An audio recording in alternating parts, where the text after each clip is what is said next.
بسم الله الحمد لله والصلاة والسلام على رسول الله وعلى آله ومن والاه وبعد. السلام عليكم ورحمة الله وبركاته. جرتو ججباتو أرمون كان بيا في بيا على اللي جرت هندينو كان دياسبورا كان بيا كيسة تكافي قدان بكا جرتني تيجا سلامتان أون الربك آتي إسن هذا قبض ججدا بقى ربي سبحانه وتعالى فيا في إيمانا نجا وليت ندد بسن ججدا أرمو هدو سيانة رغمت هدو سنجار الناس إسن دابو سندن isin males jiraachuu hin dandeenyu kan hubadha. Isin raawwan dhalanneef waan nu guddistaniif isin malee jiraachuun isin dandeenyu, isin dhabuun isin danda'amu. Hedduu isin jaalanna. Jaalala Rabbii keessa nu jiraadha. Bakka jirtanitti nagaa fi imaana nu jiraadha. Tokkummaadhaan wal ta'insaan waloodhaan waliin jiraadha. Wal jibbinsaa fi walitti hinaafuuf walii waan nurraa fagaadha haga dandeessanitti. kallattiidhaan asuma raawwanii dhaamachuu barbaadu yoo jiraate qabsoon gara hundaanuu finiintee itti fuftee jirti. Garaa hin muratiin daa'imni tokko yeroonii fi guddatu kufaa caccabee kufee ammallee dadhabine jechuun injifatamudha jechuun achitti kufanii hafuudha. Waliigalaa miti. Mucucaatuun ni jira, dogoggoruun ni jira. Dogoggora irraa barannee duratti deemuu danda'uu qabna. Abdii hin kutatin. Ajandaa diinni yeroo gargaree nu dura facaasee gartee dhiibbaa nurratti godhuudhaaf yaadii godhuuf garaa hin kutatin, abdii hin kutatin. Waliigalaa miti. Kana keessa Rabbiin subhaanahu wa ta'ala hasharaa fi midhaan qulqulluu Rabbiin adda baasutti jira jechuudha. Kanaafuu hoomachaa fi waliigalame bishaan qulqulluu Rabbi adda baasu jira, addaan foohu jira. Kanatti hubadhu. Rakkoon argamuun nu jabeessa malee nu duubatti hin deebisu, if duubatti hin deebisu. Kan hubadhu. Abdii hin kutatin. Tokkummaadhaan waloodhaan Rabbi irratti hirkadhu duratti deemisin jaa. Qabsoon finintee gara hundaan itti fufuu qabdi. Kan qalamaan dandeessu qalama keetiin itti fufi, kan yaadaan dandeessu yaada keetiin itti fufi. Kan dandeettii Rabbiin humnaasii kan ogummaa adda addaa Rabbi kan itti fuufi, kan qabeenya qabdu qabeenya keetiin ajandaa diinaatiif rifattee if duuba hin deebi'in. Ajandaa diinaatiif gurra hin laatiin. Irraa baradhuuti duratti deemi. Kanaan siidhaan barbaada. Qabsoon teenya galmaan ni geessi. Diinni kufuuf ta'a. Dhiyaate jira. Qarree gubbaa jira diinni. Waa takka hin yaadin. Waa takka hin yaadin. Oromoo waan takka beeki. Injifatus injifatamuu baattus injifata akka taatee beeki. Injifata akka taatee beeki. Namni yoo qabsoo keessa jiru yoo du'ees yoo diina ofirraa ajjeesees gara lamaanittuu haqarra jiraannaan shahaadateeni qabaannaan haqaasa irratti du'us akka wareegamaa ta'ee beeki. Namni ajjeesuu qofaan jeena hin ta'u beeki. Ajjeefamuunis jeenummaadhaa beeki haqa keetii irratti. Kana hubadhu. Kanaafuu hamilee hin cabin, duratti deemi, ni injifata. Qabsoon galmaan ni geessi. Oromii fi Oromiyaan ni bilisoomti. Haqa kee malee haqa namaa hin tuqin. Qabeenya kee barbaaduu malee qabeenya namatti habba takka hin bu'in. Manguddoo ofirraa eegi, daa'imman ofirraa eegi, dubartii ofirraa eegi. Jara kana hunda tokko isii hin miidhin. Diina kallattiidhaan sirratti xiyyeeffate qofarratti xiyyeeffatu. Qabsoo keessatti dubartii tuquun hin jiru, daa'imman tuquun hin jiru, manguddoota tuquun hin jiru, qabeenya namaa saamuun hin jiru, qe'ee namaa gubuun hin jiru, qabeenya namaa tuquun tokko illee hin jiru. Diina qofa kokkee qabdee diina sirratti xiyyeeffate irra xiyyeeffatu qofa.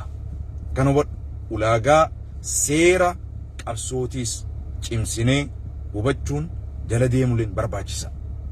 Naamusa qabsoo keessatti ulaagaa qabsoo beekuun barbaachisa. Qe'ee namaa dheexee qe'ee namaa tuquun, manguddoota tuquun, dubartoota tuquun, daa'imman isaanii tuquun qabsoodhaa miti. Injifatamuudha malee injifatuu miti. Kana akka gaariitti wal qabsiisuu danda'u qabna. Hadaraa kan manaa baaneef waan namaa gaafatu osoo hin taane mirga keenya qabeenya keenya kan sarbame eenyummaa keenyaa fi qabeenya keenyaa fi qabeenya rabbiin subhaanahu wa ta'ala uumamaan nu badhaase deebifachuu qofa. Gaafachuu osoo hin taane deebifachuu. Gaafachuu bira dabarree jirra. Gaafachuu bira dabarree jirra. Xiqqaa fi guddaan hidhannoo isaa jabeeffatee qe'ee isaatiifatu diina qe'ee isaarraa buqqisee dhabama godhee qe'ee isaa qulqulleessuu xaarsuu qofa. Waan biraatiif ajandaa yeroo hin qabnu. Ajandaa diinaatiif yeroo hin qabnu. Ka iyyu haa iyyu dalagaan kee duraanuu iyyisiisuudhaati. Sigalee diina kokkee qabdee jirta. Natti shurufkaawaa jirti guyyaan walii gallee tokkummaadhaan biyya teenya handhuurfannee akka rabbiin jaalatutti jiraachuuf teenya. Argaa jirraas shurufkaawaa jirtis haa xiqqaattu malee gahaa jirti. Alhamdulillah haganuma irrattuu namni hubatee xiyyeeffatee bakka takka akka waan guddaadha. Jabaadhuun sinjaa itti fuufi galmaan keenya diinaaf yeroon kannin, diinaaf gurran kannin, diinaaf lapheen kannin, diina haanuma iyyi isaatuma bira dabre ilaalati. If duuballee garagaltee ilaalin wadafiit bittijaahil amaam bittijaahil amaam dura keetitti deemu malee duuba kee diina if duubatti ilaalaa hin deemin. Durumatti deemi. Sigalaa miti. Akka hilleensaatiif akka qocaa beetaa. Akka qocaatee.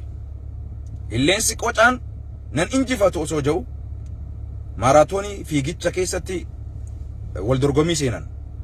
Hilleensi qocaan suuteedha. Suuta deemti jee osoo hilleensi qocaa tuffatee osoo jiru suuta deemti. Haga isiin suuta deemtuu nan dhaqqabdu jee karraa maqee ciise jaan hilleensi.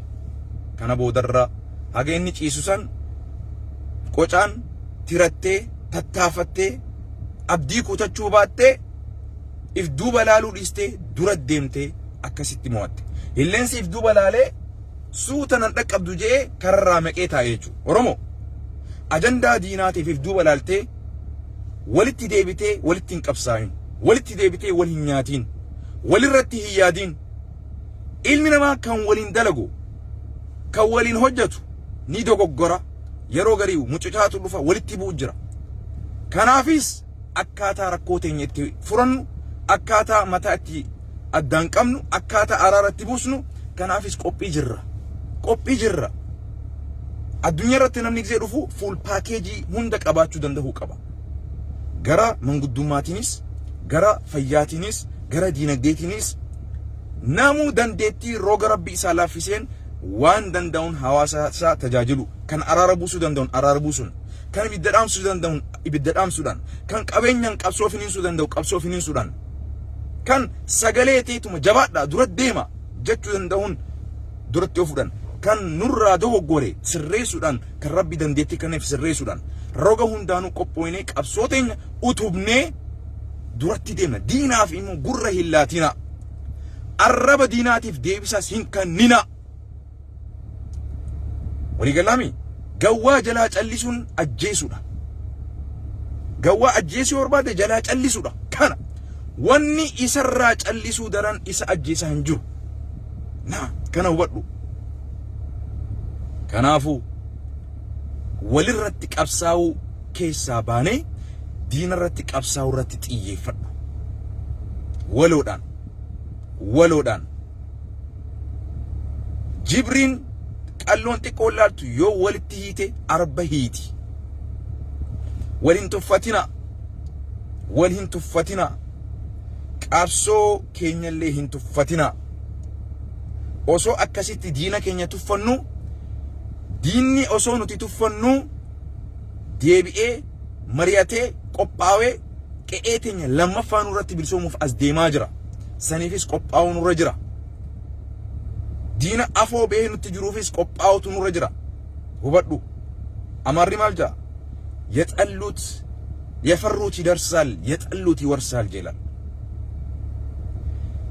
የፈሩት ይደርሳል የጠሉት ይወርሳል።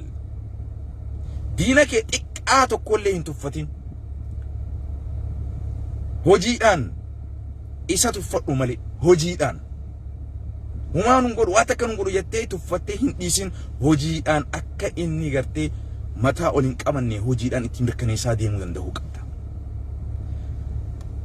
Icciitii keetis tiifadhu gingilchaa hin ta'in bakka hundatti dhimmisaatis hin deemin bakka deemtutti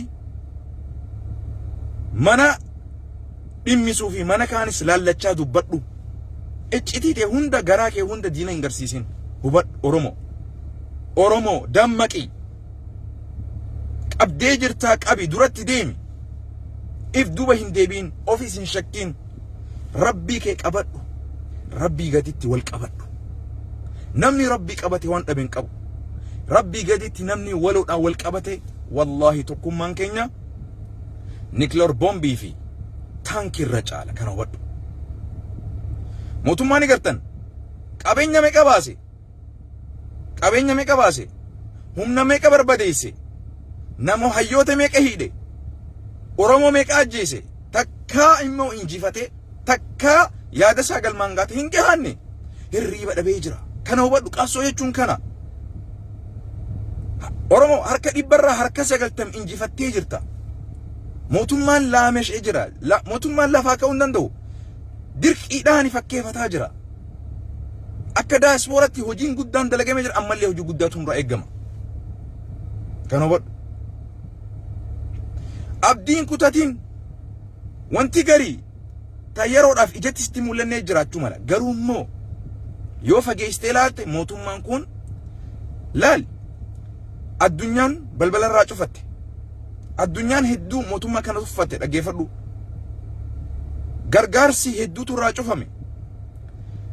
Ati takkittiin imbaasii fi konsilarrii addunyaarratti Itoophiyaan qabdu cufamuun wallahi Yusuf fakkaate kun injifannoo guddaadha. Injifannoo guddaa. Mootummaa kana haqiiqatan namni sodaaf Itoophiyaa keessa callisee taa'u jira malee guyyaan inni dhukkaa'ee ummanni Oromoo sodaa takka malee gabbee guyyaa takkatti mootummaa kana jiisu dhufuuf ta'a. Eeguma jira nuti. Hubadhu. Mootummaan Itoophiyaadha yeroo kana keessatti hin jiru. Kan hubadhu. Mootummaan hin jiru. Rabbumaatu akkuma Rabbiin subhaanahu wa ta'ala laafintii rahmata isaatiin hawaasa keenya babbaasee galchaa jira malee mootummaan hin jiru. Maafiyaadha. Mootummaan qarreerra jira. Kanaafu xarafarra geenyee jirra. Gara keenya fa inna ma'al usri yusra. Rakkoo waliin ballootu jira. Cinqii waliin furmaataatu jira. Rakkoo boodan jenne Rabbiin rakkoo waliin furmaannis argamaa jira. Kanaafu wanni tokko qofti kan ammaan tana eegaa jirru ummata mootummaa kanaaf garaadhaaf bitame ummata dantaa isaa wallaale takka ummata sodarraa mootummaa kanaaf harka kana qofa Rabbiin akka nu qajeelchu eegaa jirra. Guyyaa kuni dubbiin isaa galte Oromoo kaleessa yoon gabbee mootummaan kun mootummaa Fir'aunaatiin addaan hin jiru isin jedhu naan lolaa turtan. Dhiifama isin gaafadhe gabbee karaa nu dhowwitan ummanni Oromoo dhufee aboo gurbaa Rabbii je'eetii mootummaan kun Fir'aunaa miti jechaa turtan. Arrammoo naa waliin Fir'auna jechaa turtan. Arrallee qalama daawwatiin barreeffadhu. Hawaasni arraan tana mootummaa kanatti amane. Akkuma zamana Nabi Muusaan alayhi salaatu wassalaam ummanni hedduun Nabi Muusaa jala deemuu didee sodaa Fir'aunaatiif Fir'aunatti amane. Ni hubanna. Kana ni hubadhu. Mootummaa kana dhisi mootummaa zamana nabiyyiin jiru. Nabiyyiin osoo ummata isaa yaamu aboo mootummaan kun mootummaa sirriitii miti mootummaa Fir'aunaa mootummaa nama ajjeesu dubartii ajjeesu dargaggeessa ajjeesu hayyoota ajjeesu ana rabbukumul a'laa jechaa ture yeroo sanitti ummanni bani Israa'el walakkaa miti irra guddaan isaa mootummaa Fir'aunaa mootummaa kiyya je'ee gandummaafis ta'e amantiifis ta'e gosummaafis ta'e yeroo sanitti jalee deemaa ture fudhatee ture mootummaa san mootummaa Fir'aunaa. Kanaafu kunin surprise nan godhu ani kunin nan aarsu maaliif zamana hunda keessatti nama maraataas nama isa deeggaruutu jira. Kana hubadhu.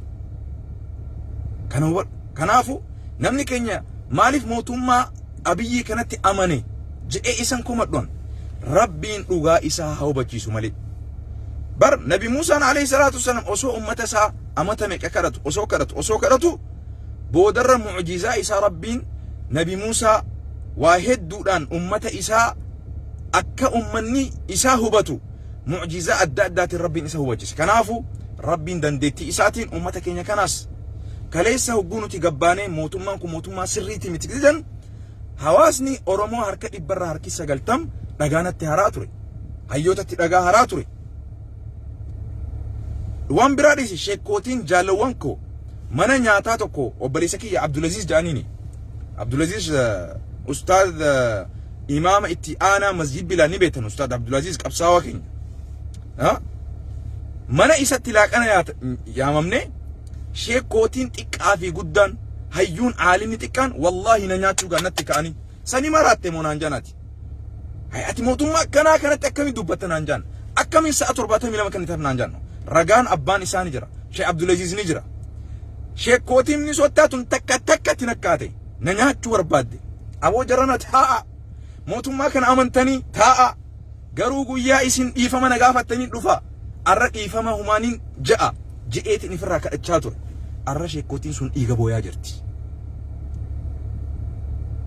An kana iffarsuuf hin jiru. Waan takka osoo laaltee gartuu yeroo gargarii ni falfalamta. Haasoonii nama falfala yeroo gargarii arrallee borullee akkasumaan sin jaa dhaggeeffadhu. Ani Rabbii biraa waan boru dhufu ani hin beeku. Ani jaahila wallaalaadha. Garuu immoo zaahira waan argaa jiru irratti yaada kiyya kannatu kun karaa waan Rabbii nu godhe waan waaqii harka qabnu irratti kaleessa dubbataa turre. Mootummaan kun mootummaa amantiif toluu miti. Mootummaan kun mootummaa Oromoof toluu miti. Mootummaan kun mootummaa sabaa sablammootaaf toluu miti. Mootummaan kun namaaf sa'aafillee ka toluu miti jechaa turre jechuudha. Arra namoota mootummaa kanaaf bitamee nu arrabsu maatii keenyaallee nu sodaachisu dhaggeeffadhuun sin jaa. Maatiin kiyyaa haa caaluu daran ummata daabarraa uumame miti. Maatiin kiyyaa Oromoo ajjeefamte, Oromoo hidhamte, Oromoo barbadeessamte. Oromoo irra caalee jireenya adda inni jiraatu hin jiru. Wanti Oromoo irratti taa'ame dhaggeeffadhu. Sababa dhugaa ummata Oromootiif wanti Oromoo irratti taa'ame kan ummata kiyyaa fi maatii kiyyaa fi lubbuu kiyya irratti kan addatti taa'amu hin jiru. Waan ummata kiyya irratti taa'ame hadhaasan hunda fudhadhee baadhadheetiin qabsoo dhugaa tana filadheetti seene. Wanni lubbuu tiyya dhugaa Oromootiif lubbuun tiyya rakkisha kana wadhu. Dhugaa Oromoo mul'isuudhaaf, dhugaa Oromoo argamsiisuudhaaf, dhugaa Oromoo mirkaneessuudhaaf, dhugaa Oromoo tan Rabbiin subhaanahu wa ta'ala jaalatu argamsiisuudhaaf lubbuun tiyya isaaniif rakkishaa beeki. Kana hubadhu. Lubbuun ilmaan kiyyaa, lubbuun maatii kiyyaa, lubbuun haadhaa fi abbaa kiyyaa tanatti qaalii qabeenyaa fi dhugaa Oromootiif akka rakkisha taatee beeki.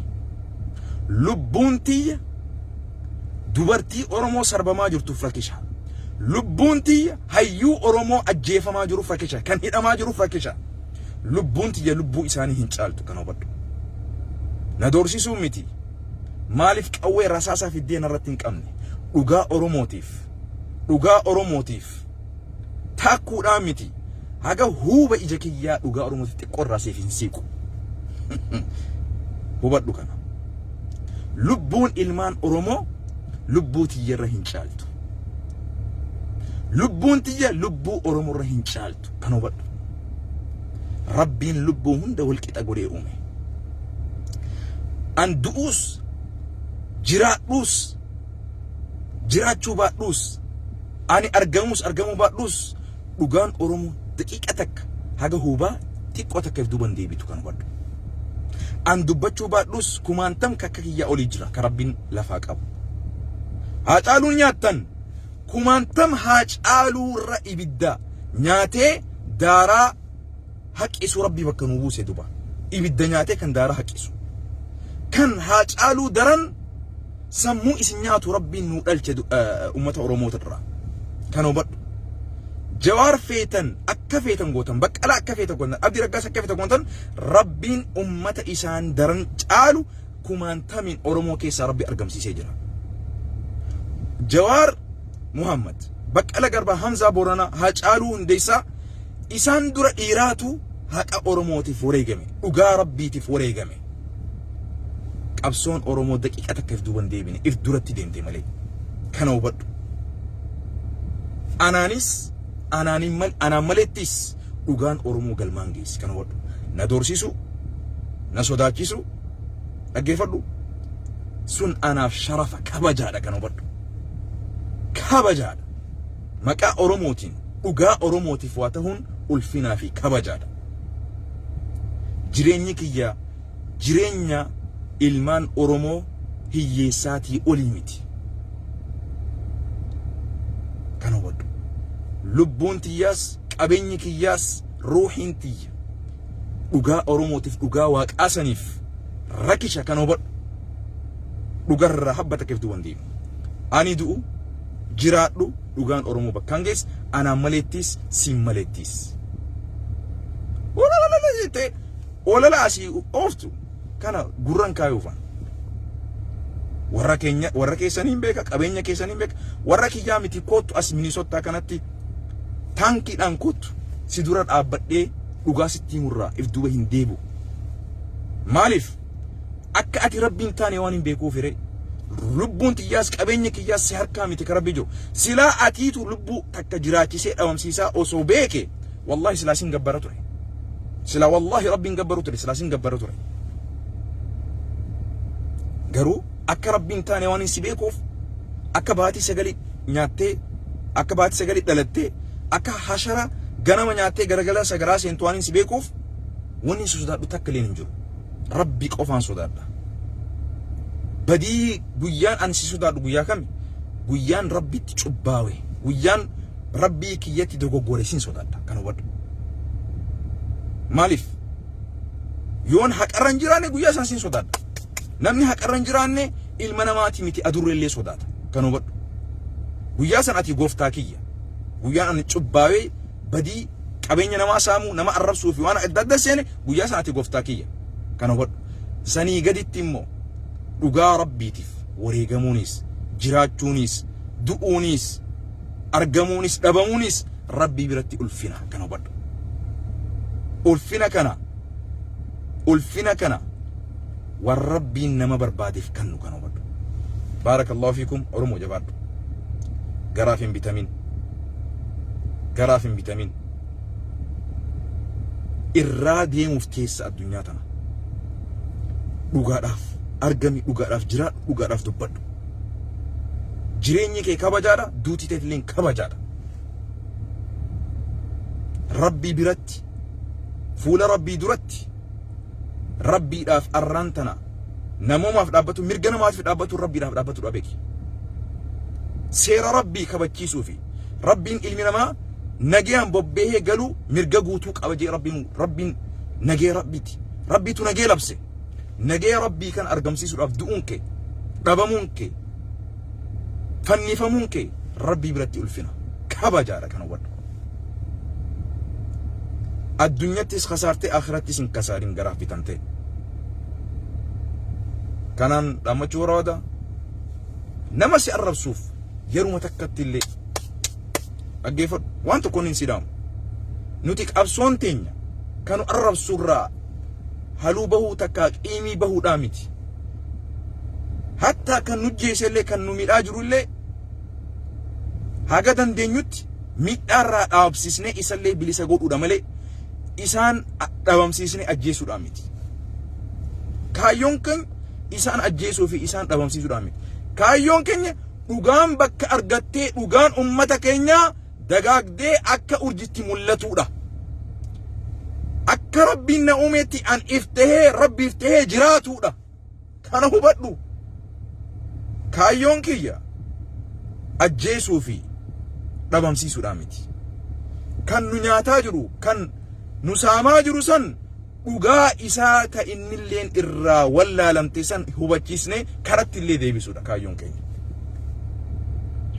إيمي رافي متكن قبصاو جرو كان ودناف نجينا جرادو ترتيغاري والسلام عليكم ورحمة الله وبركاته نبيلسون ترتوس فقاتوس ديرتوس dhugaan rabbii galmaan ni geessi dhugaatu injifata dhugaan yoomiyyuu takka salphattee hin beeytu yoomiyyuu waloodhaan tokkummaadhaan yaadaa fi galma yaadaa fi muraada qabnu galmaan rabbii nuuf gaha dhugaa rabbiitiif argami dhugaa rabbiitiif jiraadhu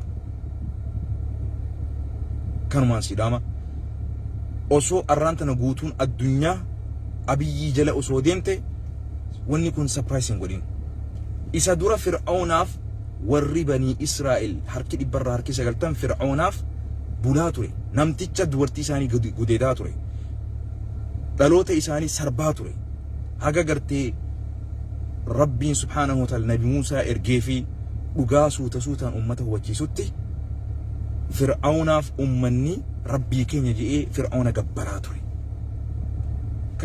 كان وبدو نجينا جراد والسلام عليكم ورحمة الله وبركاته